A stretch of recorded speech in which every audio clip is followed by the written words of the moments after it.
أعوذ بالله من الشيطان الرجيم. بسم الله الرحمن الرحيم. الحمد لله الذي أنزل على عبده الكتاب ولم يجعل له عوجا قيما لينذر بأسا شديدا من لدنه ويبشر المؤمنين الذين يعملون الصالحات أن لهم أجرا حسنا ماكثين فيه أبدا وينذر الذين قالوا اتخذ الله ولدا ما لهم به من علم ولا لآبائهم كبرت كلمة تخرج من أفواههم إن يقولون إلا كذبا فلعلك باخع نفسك على آثارهم إن لم يؤمنوا بهذا الحديث أسفا إنا جعلنا ما على الأرض زينة لها لنبلوهم أيهم أحسن عملا وإنا لجاعلون ما عليها صعيدا جرزا أم حسبت أن أصحاب الكهف والرقيم كانوا من آياتنا عجبا إذ أوى الفتية إلى الكهف فقالوا ربنا آتنا من لدنك رحمة وهيئ لنا من أمرنا رشدا فضربنا على آذانهم في الكهف سنين عددا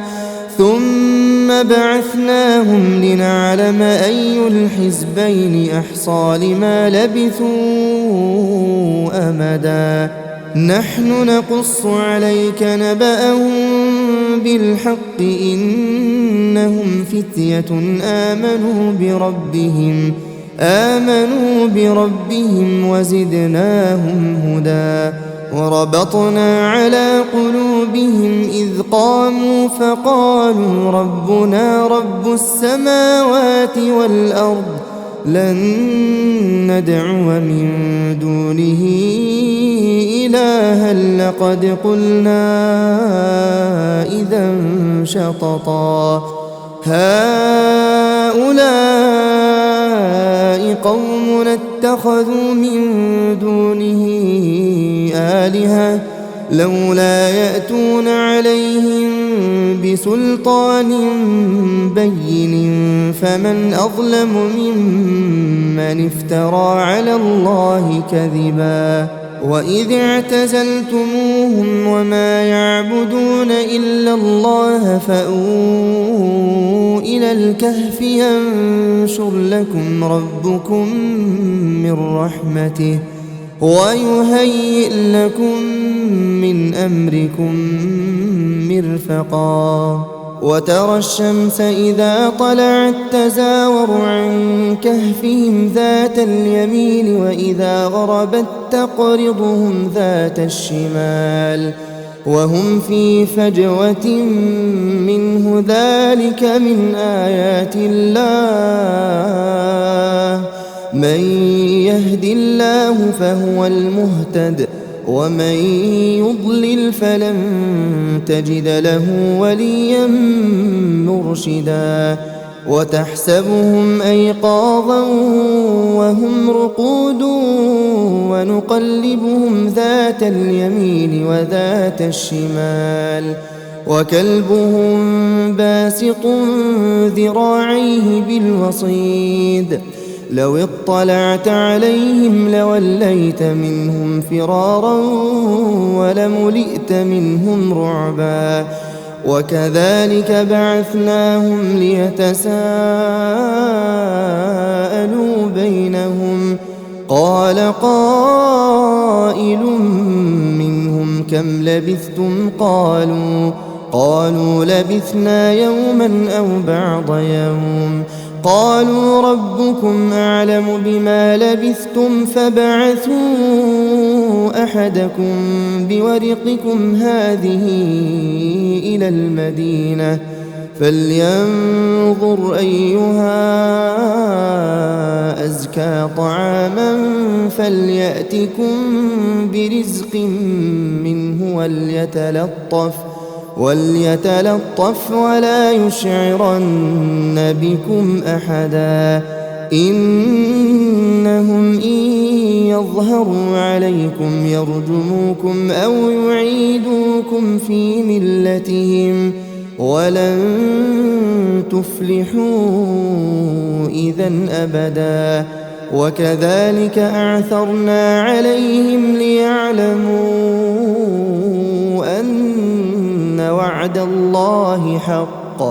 وأن الساعة لا ريب فيها إذ يتنازعون بينهم أمرهم فقالوا بنوا عليهم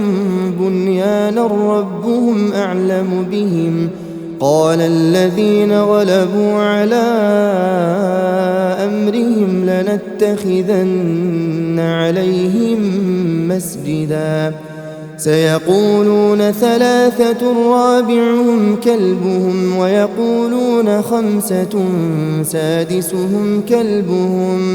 سادسهم كلبهم رجما بالغيب ويقولون سبعة وثامنهم كلبهم قل ربي أعلم بعدتهم ما يعلمهم إلا قليل فلا تمار فيهم إلا مراء ظاهرا ولا تستفت فيهم منهم أحدا ولا تقولن لشيء إني فاعل ذلك غدا إلا أن يشاء الله واذكر ربك إذا نسيت وقل عسى أن يهديني ربي لأقرب من هذا رشدا ولبثوا في كهفهم 300 سنين وازدادوا 9 قل الله أعلم بما لبثوا له غيب السماوات والأرض أبصر به وأسمع ما لهم من دونه من ولي ولا يشرك في حكمه أحدا واتل ما أوحي إليك من كتاب ربك لا مبدل لكلماته ولن تجد من دونه ملتحدا واصبر نفسك مع الذين يدعون ربهم بالغداة والعشي يريدون وجهه ولا تعد عيناك عنهم تريد زينة الحياة الدنيا ولا تطع من أغفلنا قلبه عن ذكرنا واتبع هواه وكان أمره فرطا وقل الحق من ربكم فمن شاء فليؤمن ومن شاء فليكفر إنا أعتدنا للظالمين نارا أحاط بهم سرادقها وإن يستغيثوا يغاثوا بماء كالمهل يشوي الوجوه بئس الشراب وساءت مرتفقا إن الذين آمنوا وعملوا الصالحات إنا لا نضيع أجر من أحسن عملا أولئك لهم جنات عدن تجري من تحتهم الأنهار يحلون فيها من أساور من ذهب ويلبسون ثيابا خضرا من سندس واستبرق متكئين فيها على الأرائك نعم الثواب وحسنت مرتفقا. واضرب لهم مثل الرجلين جعلنا لأحدهما جنتين من أعناب وحففناهما بنخل وجعلنا بينهما زرعا كلتا الجنتين آتت أكلها ولم تظلم منه شيئا وفجرنا خلالهما نهرا. وكان له ثمر فقال لصاحبه وهو يحاوره أنا أكثر منك مالا وأعز نفرا. ودخل جنته وهو ظالم لنفسه قال ما أظن أن تبيد هذه أبدا وما أظن الساعة قائمة ولئن رددت إلى ربي لأجدن خيرا منها منقلبا. قال له صاحبه وهو يحاوره أكفرت بالذي خلقك من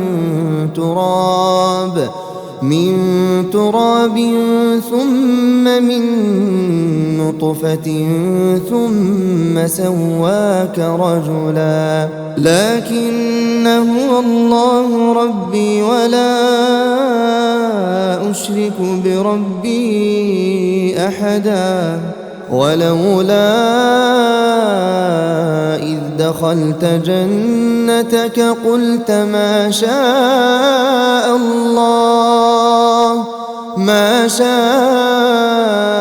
الله لا قوة إلا بالله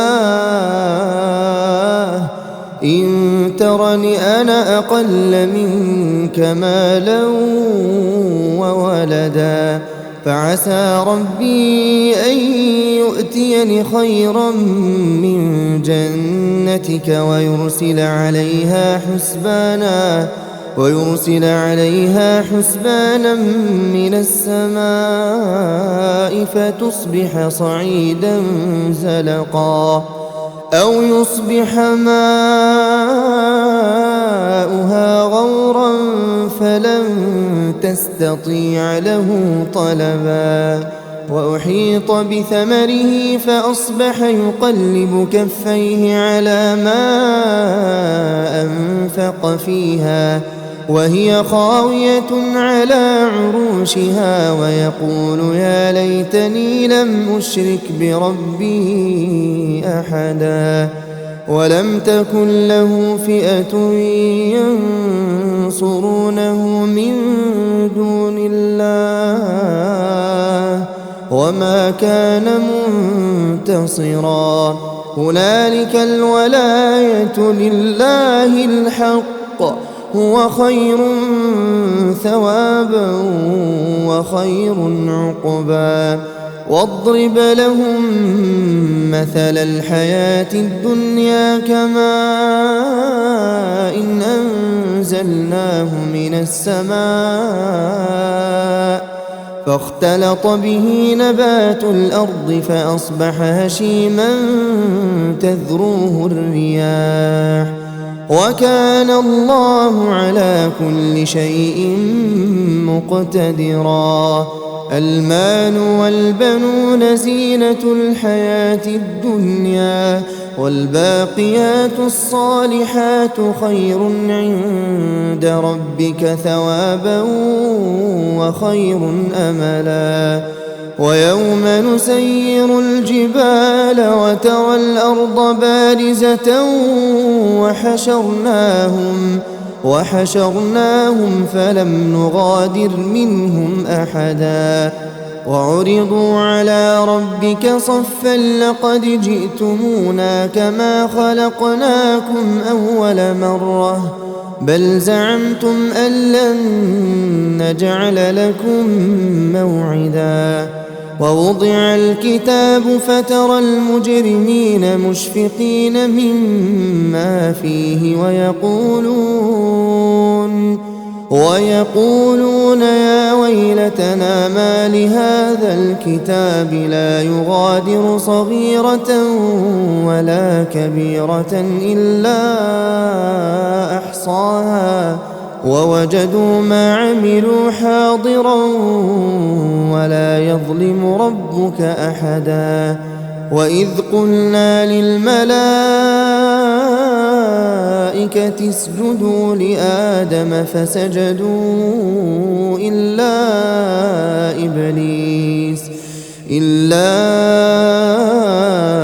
إبليس كان من الجن ففسق عن أمر ربه أفتتخذونه وذريته أولياء من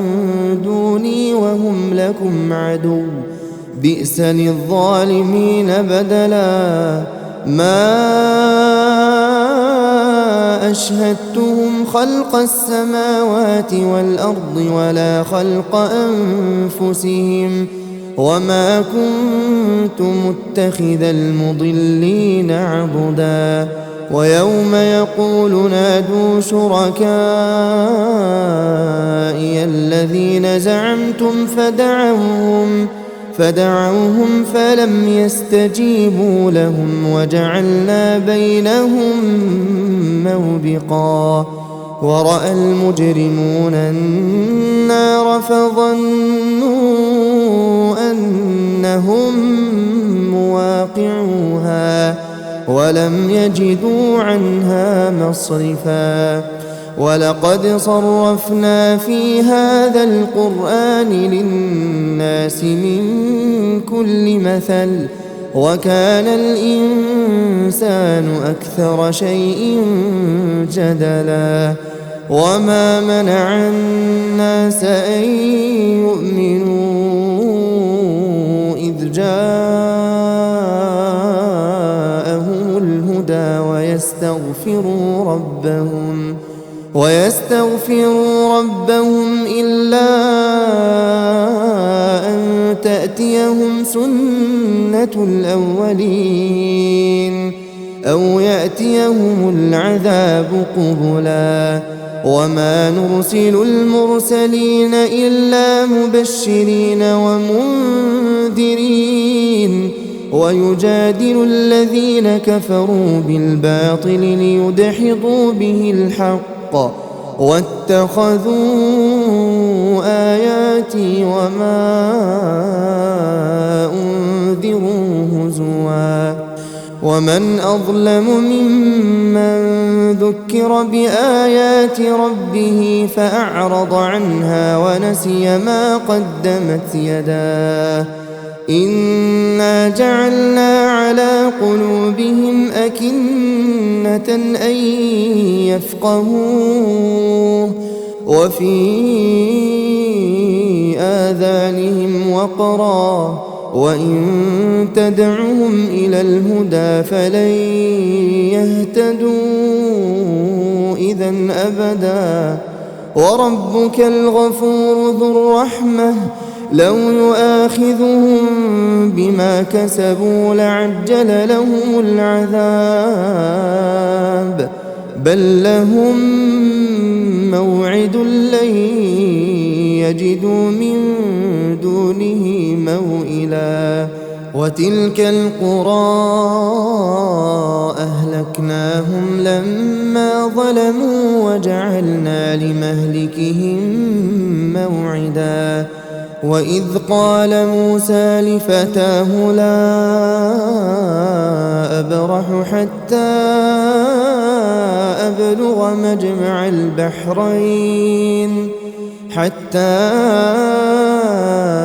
أبلغ مجمع البحرين أو أمضي حقبا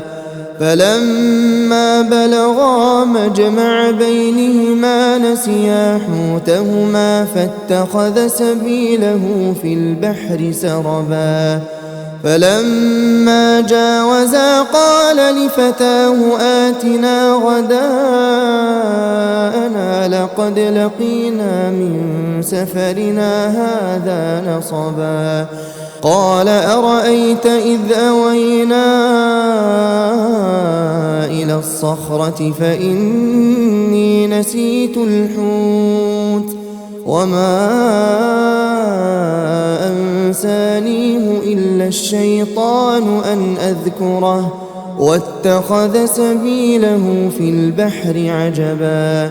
قال ذلك ما كنا نبغي فارتدا على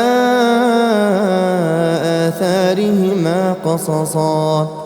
فوجدا عبدا من عبادنا آتيناه رحمة من عندنا وعلمناه من لدنا علما قال له موسى هل أتبعك على أن تعلمني مما علمت رشدا قال إنك لن تستطيع معي صبرا وكيف تصبر على ما لم تحط به خبرا قال ستجدني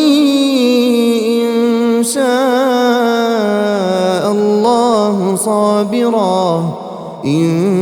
شاء الله صابرا ولا أعصي لك أمرا قال فإن اتبعتني فلا تسألني عن شيء حتى أحدث لك منه ذكرا فانطلقا حتى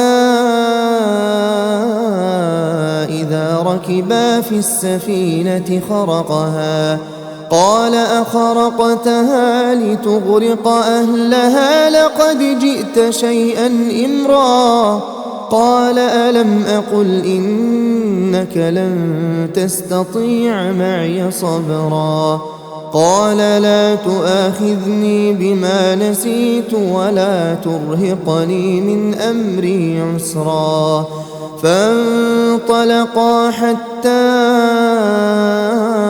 إذا لقيا غلاما فقتله قال أقتلت نفسا زكية بغير نفس لقد جئت شيئا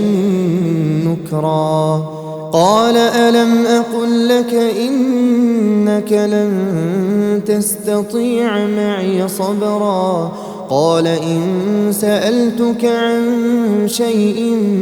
بعدها فلا تصاحبني قد بلغت من لدني عذرا فانطلقا حتى إذا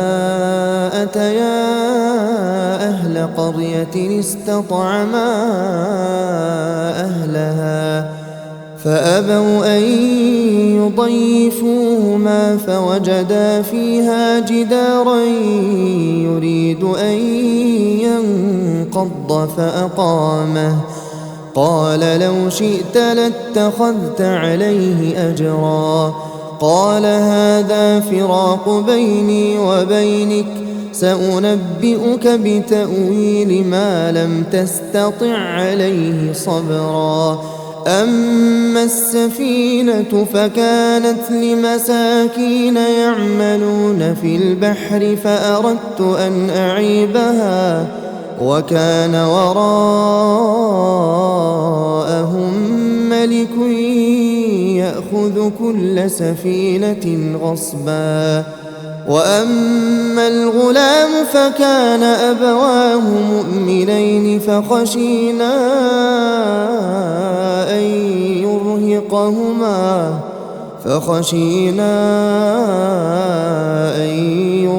فوقهما طغيانا وكفرا فأردنا أن يبدلهما ربهما خيرا منه زكاة وأقرب رحما وأما الجدار فكان لغلامين يتيمين في المدينة وكان تحته كنز لهما وكان أبوهما صالحا فأراد ربك أن يبلغا أشدهما ويستخرجا كنزهما رحمة من ربك وما فعلته عن أمري ذلك تأويل ما لم تسطع عليه صبرا ويسألونك عن ذي القرنين قل سأتلو عليكم منه ذكرا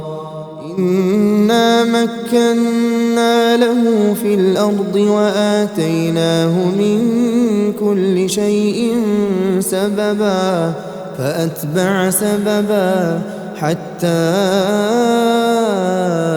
إذا بلغ مغرب الشمس وجدها تغرب في عين حمئة ووجد عندها قوما قلنا يا ذا القرنين إما أن تعذب وإما أن تتخذ فيهم حسنا قال أما من ظلم فسوف نعذبه ثم يرد إلى ربه فيعذبه عذابا نكرا وأما من آمن وعمل صالحا فله جزاء الحسنى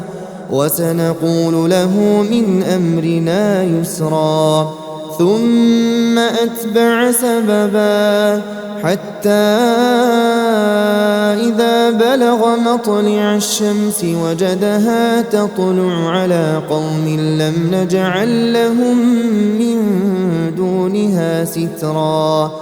كذلك وقد أحطنا بما لديه خبرا ثم أتبع سببا حتى إذا بلغ بين السدين وجد من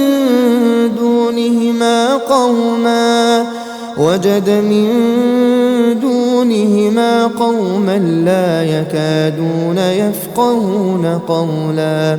قالوا يا ذا القرنين إن يأجوج ومأجوج مفسدون في الأرض فهل نجعل لك خرجا على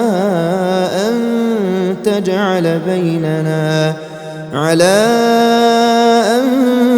تجعل بيننا وبينهم سدا قال ما مكني فيه ربي خير فأعينوني بقوة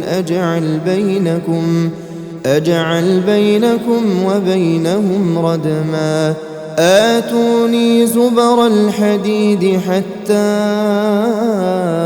إذا ساوى بين الصدفين قال انفخوا حتى إذا جعله نارا قال آتوني أفرغ عليه قطرا فما استطاعوا أن يظهروه وما استطاعوا له نقبا قال هذا رحمة من ربي فإذا جاء وعد ربي جعله دكاء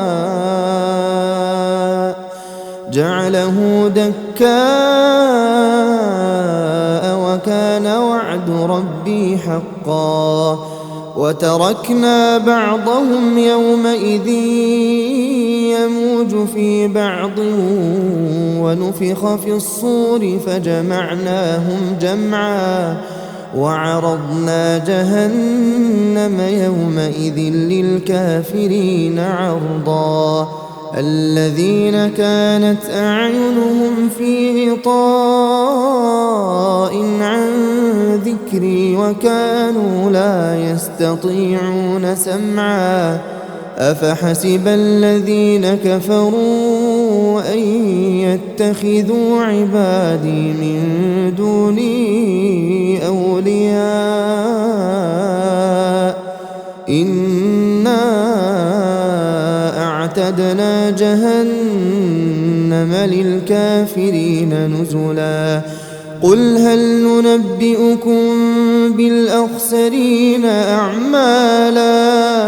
الذين ضل سعيهم في الحياة الدنيا وهم يحسبون أنهم يحسنون صنعا أولئك الذين كفروا بآيات ربهم ولقائه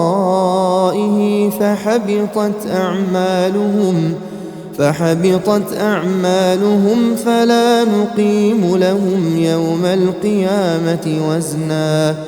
ذلك جزاؤهم جهنم بما كفروا واتخذوا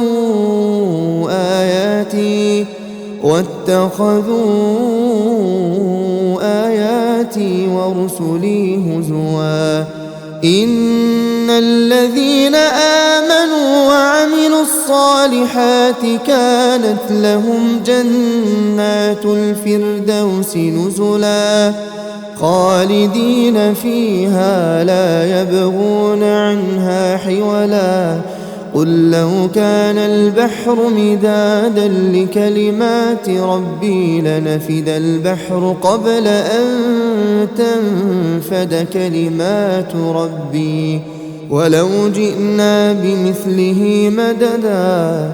قل إنما أنا بشر مثلكم يوحى إلي أنما إلهكم